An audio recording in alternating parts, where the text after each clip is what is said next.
nomine Patris et Filii et Spiritus Sancti.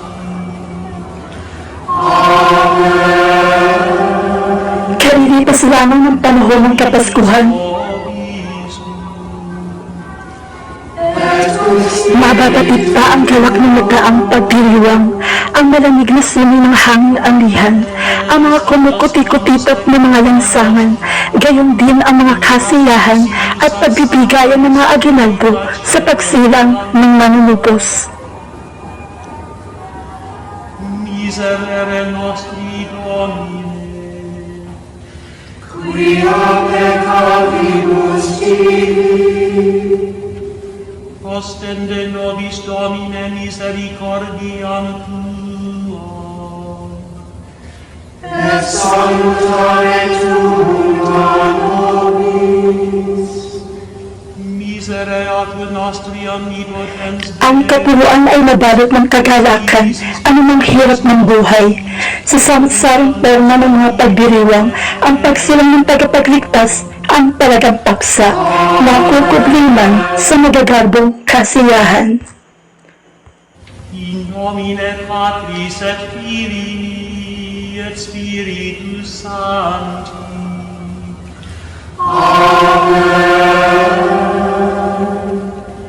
Dominus vobisum.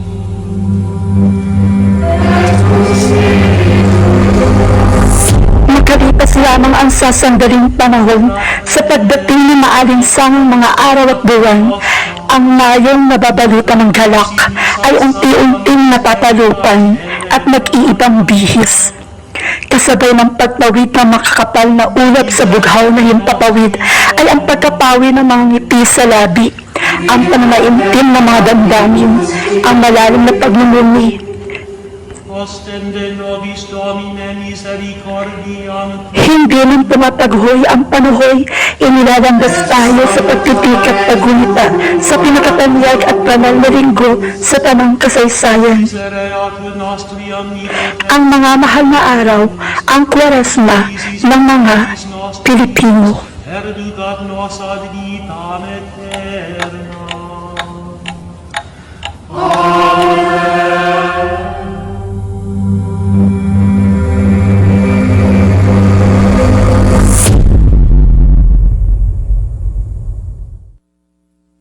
In Patris et Filii et Spiritus Sancti.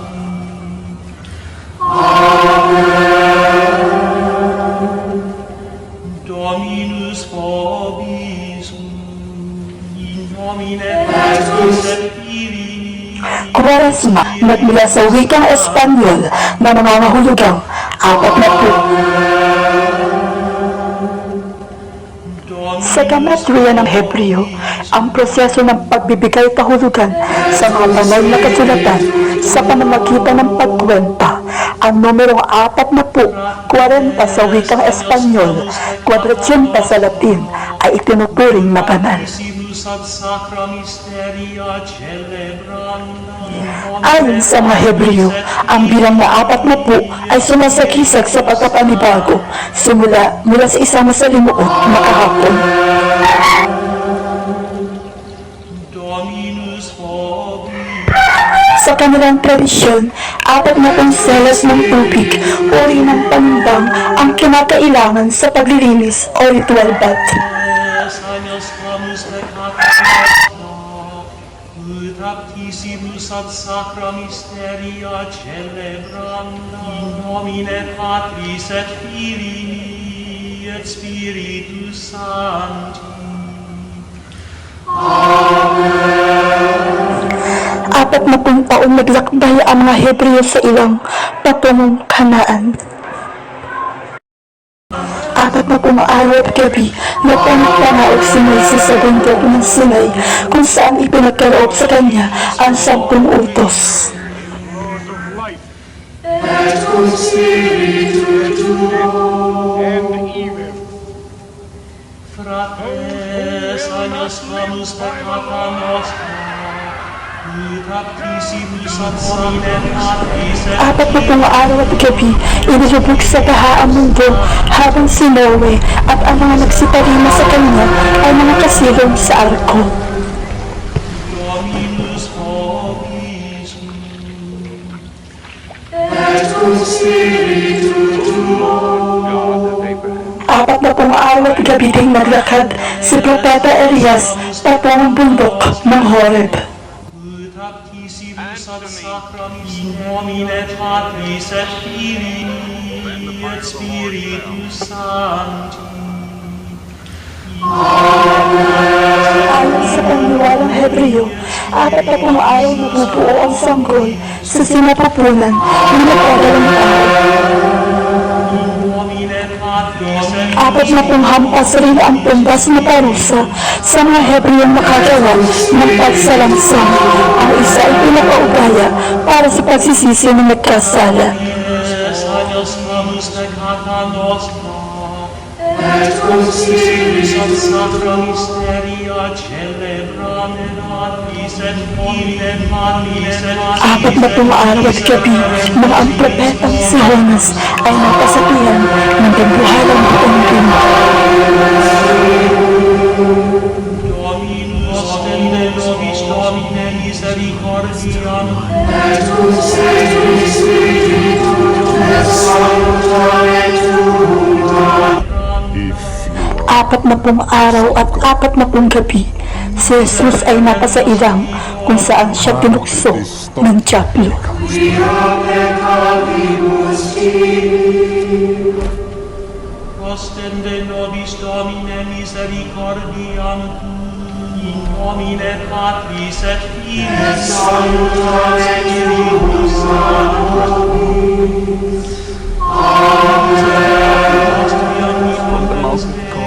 Dominus et divisis peccatis nostris, perdona Et cum spiritu God loves you. Throw yourself down. Sanctus peccata nostra, ut aptisimus ad sacra mysteria celebranda. If you will bow Miserere down, nostri Domine. worship.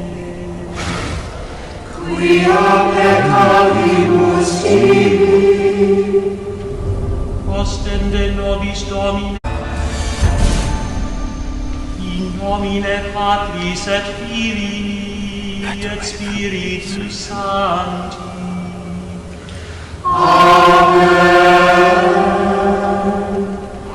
Dominus vobiscum. My God. Et cum spiritu tuo. Agnus Dominus peccata They had nostra. often come to this spot to rest and pray. At apat na pong araw ang pinaniniwalaang lumipas mula nang muling mabuhay si Jesucristo at ang kanyang maluwalhating pag-akyat sa langit. He led his disciples until they were Et over against divisis Bethany. peccatis This looked to be the nostris, scene of his last perducat departure nos from ad vitam et then in nomine Patris et Filii spoken et Spiritus Sancti. In nomine Patris et Filii et Spiritus Sancti. Tandaan mo tao na ikay sa alabok lumula at sa alabok ka rin babalik. Dominus Ang simula ng Kwaresma. Patris et Filii et Spiritus Sancti. basic vanillas Tradisyong narata mula sa mga kasilang nagkatibang pananampalataya. Ang Kwaresma ay mahabang pagkumita at pagpipika na nagkaroon ng mga taon sa pagitan ng mga buwan ng Pebrero hanggang Abril. the best bundles manufactured in small towns for which they are named. Compare Favorite River, which divides modern Manila into Kasabay ng pagpaklas ng mga palamuting pamasko at ang pagbabakasyon sa eskwela ay ang pagpasok ng Kwaresma. Quia peccavimus tibi. Kaupod ko it ako ng Ostende santay. nobis Domine misericordiam tua. Et Ang maalinsangang hangin ang nagbibigay dapit sa pagsisimula ng 40 araw ng paggunita sa pagpapakasakit, pagkamatay at muling pagkabuhay ng tagapagligtas, si Heso Kristo. Kasabay ng paglipak-lipak ng lupa at pagkakaingin, pag-iksi ng mga gabi at paghaba ng umaga ay ang pagpapahid ng abo sa mga noo, ang Miyerkules ng abo. Dominus vobiscum. et cum spiritu tuo. Fratres, agnoscamus peccata nostra, ut actissibus ad sacra mysteria celebranda. Nakabibinging katahimikan, mga busina ng sasakyan ay hindi makababasag ng pananaimtim ng mga tao, higit lalo sa mga lalawigan. Ostende nobis Domine misericordiam tuam. Et salutare tuum nobis. Waring ito'y makapal na banakal ng kasalanan na nakukuskus lamang maigi sa pagdating ng Kwaresma. Educat nos ad vitam aeterna.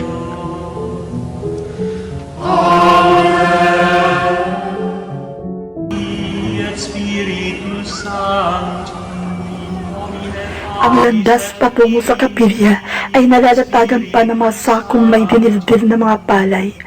Ang masayang tugtugin at himno ay nagiging malungkot na melodiya, pumupukaw sa damdamin ng taong madalangin. in nomine Patris et Filii et Spiritus. Ang abo ang simbolo ng kababaan ng tao. Malayo na ang narating na mundo. Ang tao ay nakaapak na maging sa himpapawid, ngunit may isang hindi magbabago, na ang tao ay sa alabok rin hahantong. Hindi ito bungis. Ang abong ipinapahid sa loob ay simbolo. Dapat magnilay-nilay tayo sa panahon ngayon ng Kwaresma. Pagsisisi sa Panginoon sa mga lahat ng nagawang kasalanan. Remember that you are dust, and to dust you shall return. Yung pangalawa, turn away from sin and be faithful to the gospel. Ang Ash Wednesday ang simula ng panahon ng Kwaresma. Tunay na tanda ng pagmamahal ay walang iba kung hindi ang ating Panginoong Hesukristo nakabayubay sa krus. And 35 In nomine Patris et Filii et Spiritus. Sa pagsisimulang ito, sumula rin ng pag-aayuno, pagbabawas ng pagkain at pag-iwas sa karne at inuming makalalasing tuwing bawat Biyernes ng Kwaresma para ng sakripisyo at pagdamay sa 40 araw at gabing gutom at pagod na Jesus sa ilang na tukso-tukso ng Diablo, kaya't lalo ang pangmumpisal. Ad sacra mysteria in the Virgin's celebranda. grace and miracles from 10,000 last year. The number of Miserere nostri Domine. is expected to double this holy week. Hindi nga ba't ang mga Hebreo ay nagbubuhos din ng abo sa ulo kapag nangagluluksa? Hindi kaya marapat din kahit sa paggunita ay ipagluksa ng tao ang pagdalahira sa anak ng Diyos?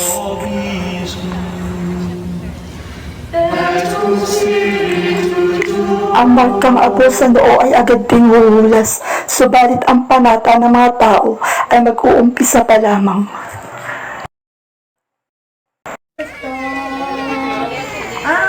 Sa loob ng mga araw ng pangilin sa panahon ng Kwaresma, ang Pilipino ay lalong nagiging madasalin. Pagka madasalin na ipinamamalas pa, maging sa mga kaugalian at tradisyon. Sino ka mat aling tao, bingi ng aral na ito, pagpamanang ipangis mo, itong hirap na totoo ng poong Heso Kristo. Awit at salaysay ng pasyong mahal na Mariano Pilapil. The verses being chanted come from the Passion as written by the poet. Likas na naibigin sa musika Ang paggunita ng Pilipino sa pasyon ni Jesus ay isinalater at isinapuno sa ilang pahinang salaysay ng pagpapakasakit, pagkamatay at muling pagkabuhay ni Kristo, ang pabasa o pasyon. Published his best-known work, Pasyong Mahal ng Makaraang magpapahid ng apo, ang mga pamayanan ay nagiging abala sa pangangalap ng mga kawayang poste at karaniway dahon ng buko na gagamitin sa pagtatayo ng mga kubol para sa pabasa.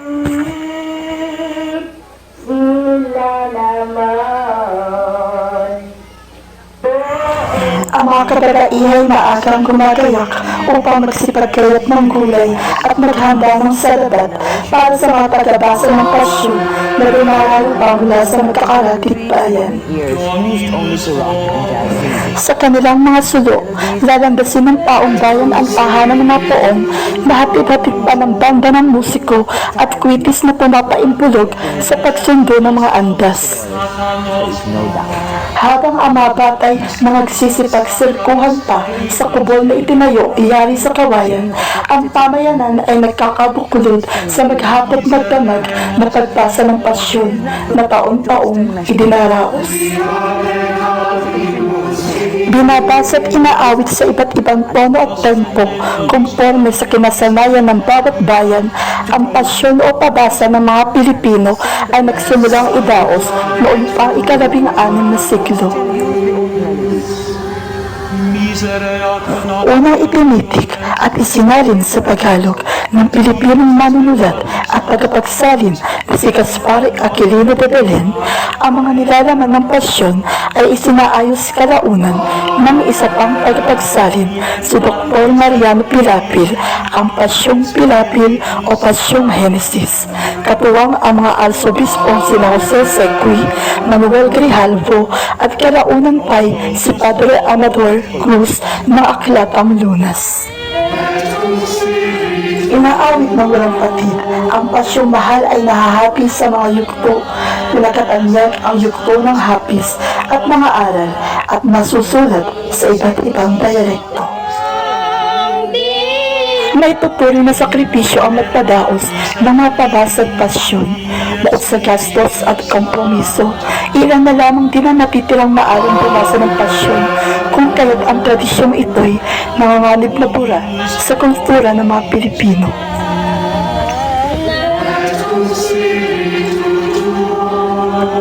Hindi nga makukumpleto ang kwaresma ng mga Pilipino kung walang mga boses na umaalingaw sa mikropono tuwing pabasa na sumasabay pa sa tila mahihiwagang mga gabi ng kwaresma. Miserere nostri, in nomine Patris et Filii et Spiritus Sancti Domine. Quia peccavimus tibi, In Patris et Filii et Spiritus Sancti. In nomine Patris et Filii et Spiritus Sancti. In nomine Patris et Filii et Spiritus Dominus vobis. Habang ang kabiasnan ay abala sa pangkaraniwan nitong gawain at ang karamihan ay nasa bakasyon, ang mga relihiyoso ay patuloy sa pagpipikat, hindi nauubusan ng aktibidad sa panahon ng Kwaresma. Sa ganitong mga panahon, grupo-grupo ng mga tao ang nagtutungo sa mga retreat houses upang magnilay.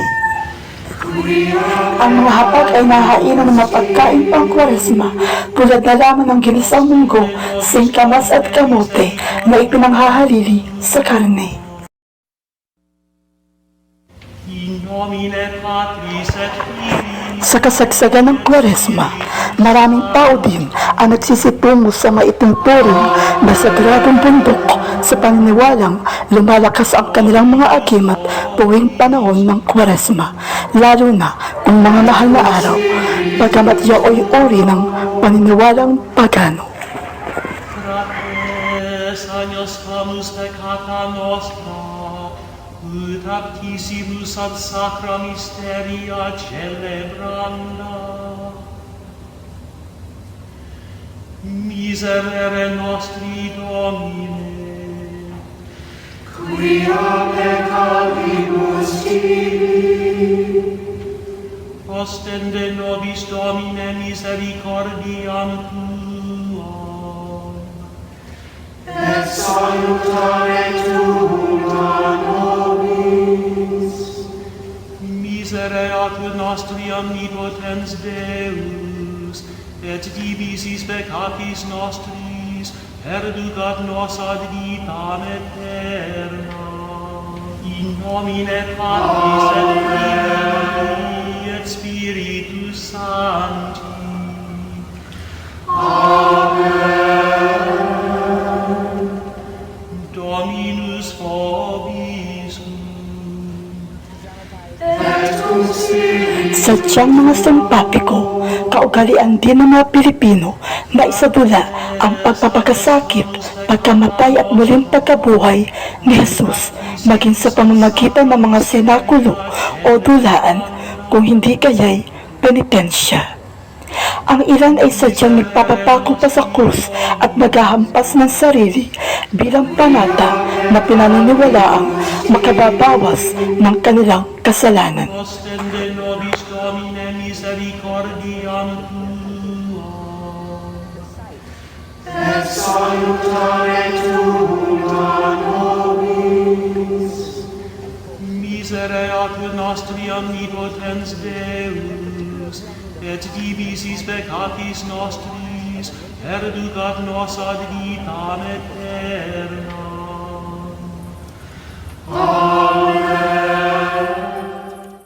In nomine Ang Patris penitensya sa konteksto ng Kwaresma ay uri ng magaang pagpapakasakit sa ikapapatawad ng mga kasalanan tulad ng pag-aayuno, subalit ang masilihing pagnanais ng mga Pilipino na makiramay sa paghihirap ni Jesus ang umiengganyo sa mga namamanata na nagkampas ng sarili, magbuhat ng krus at suktulang magpapako. Samus peccata nostra, ut aptissimus ad sacra mysteria celebranda. Miserere nostri Domine, Quia peccavibus tibi, ostende nobis Tradisyong nagmula sa Europa, ang paghampas ng sarili bilang penitensya ay nakarating sa Pilipinas noong ika-17 siglo. Bagamat pinabrutal, ang madugong sakripisyong ito ay humahantong pa sa aktual na pagpapapako sa krus, maging ng mga namamanatang kababaihan. nos ad vitam aeterna. In nomine Patris et Filii et Spiritus Sancti. Amen. Dominus vobiscum. et cum spiritu Tuo. Fratres, agnoscamus peccata nostra, ut aptissimus ad sacra mysteria celebranda. Ayon sa mga namamanata, ang paghampas, pagbubuhat ng krus at pagpapapako tuwing Kwaresma, partikular na ang mga mahal na araw, ay ekspresyon ng kanilang sinserong pagsisisi, bagamat mariin itong tinututulan ng simbahan sapagkat si Jesus lamang umano ang korderong pinaslang sa ikatutubos ng tao. Es agnoscamus peccata nostra, ut aptissimus ad sacra mysteria celebranda. Lahat ng bigat na nararamdaman mo, Miserere nostri Domine, hindi mo naalintana yun. Dahil yung krus na pinapasan ko, mahigit 40 kilos, ostende nobis sa daan ang bigat eh. Pero pagkatapos, nabulot yung mga pako. Kahit magkatatalin pa.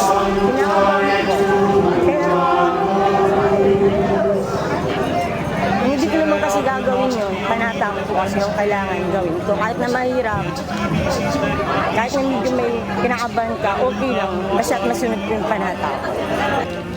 Nomine Patris et Filii et Spiritus Sancti. Masasabi ba natin na yung gumagawa ng mga pagpipenitensya, makakabuti po ba sa kanila yon o mas makakasama pa pa? Huwag kayong magagalit po kapatid. Dahil matindi po yun. You're just punishing your bodies, temple of the Holy Spirit. Isipin mo yun. Tapos paparusahan mo. Jesus did it already. And deep in my heart, even as a Catholic priest, ito po ang tunay at talagang tumpak na salita ng Diyos. And I know that those who receive Jesus, you will be exempted from such a thing. And sabi nga ni Paul, even if I should give my body to be burned but have no love, I'm simply nothing at all. So, naku, gumising na po tayo mga kababayan at talagang the time now, this is now the scripture time, 21st century. Let's go back to the Word of God. Miserere divisis peccatis nostris, erducat nos ad vitam et nostris, erducat nos ad vitam aeterna. Amen. Patris et Filii et Spiritus Sancti. Amen. Dominus vobiscum. Samantala, ang senakulo ay uri ng pangkwaresmang pagtatanghal o dula kung saan ang mga namamanata ay nagsisipagganap sa mga karakter ng pasyon ni Jesus.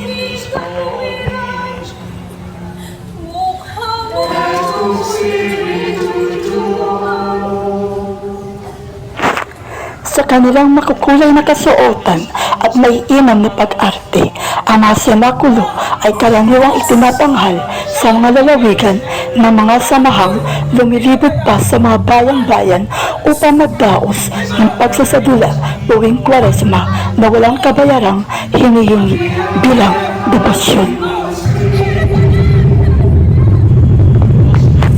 Ang salitang senakulo ay nagmula sa salitang Latin na senaculum na nangangahulugang hapunan.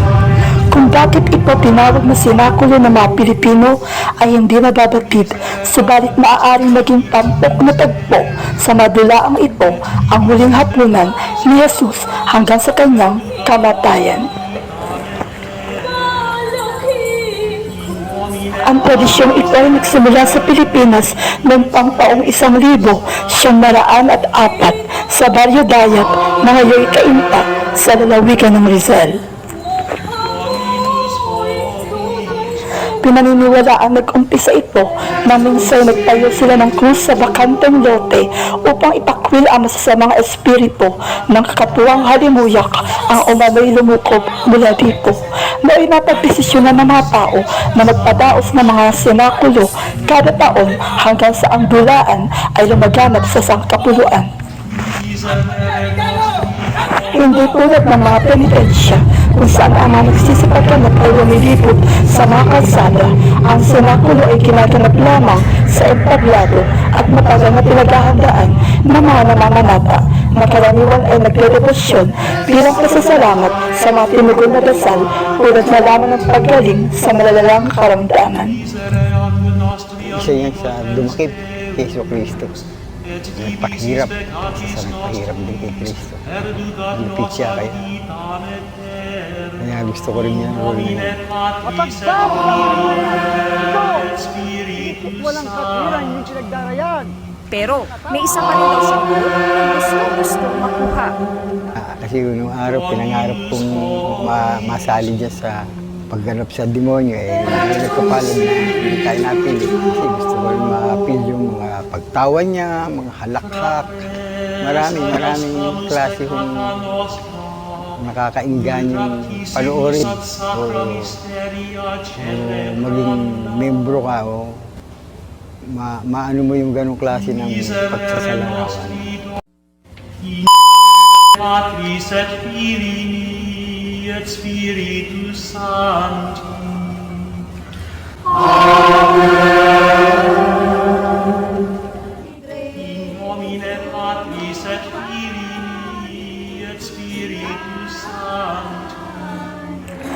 maaaring idaos sa mga kapilya, simbahan o pamayanan. Ang Via Crucis o Istasyon ng Cruz ay panataring nilalahukan ng mga Pilipino tuwing Kwaresma.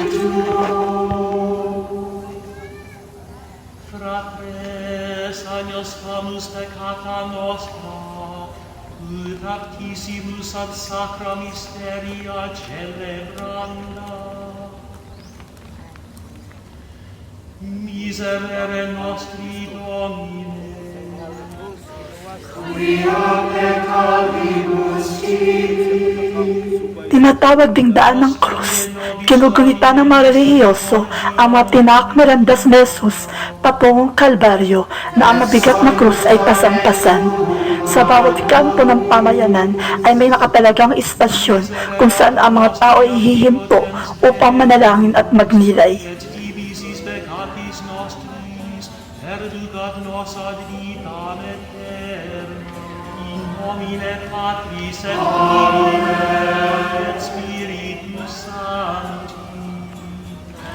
14 ang kabuuang bilang ng mga istasyon at isinasagawa ito anumang panahon sa loob ng Kwaresma, ngunit partikular na kung mga mahal na mahal.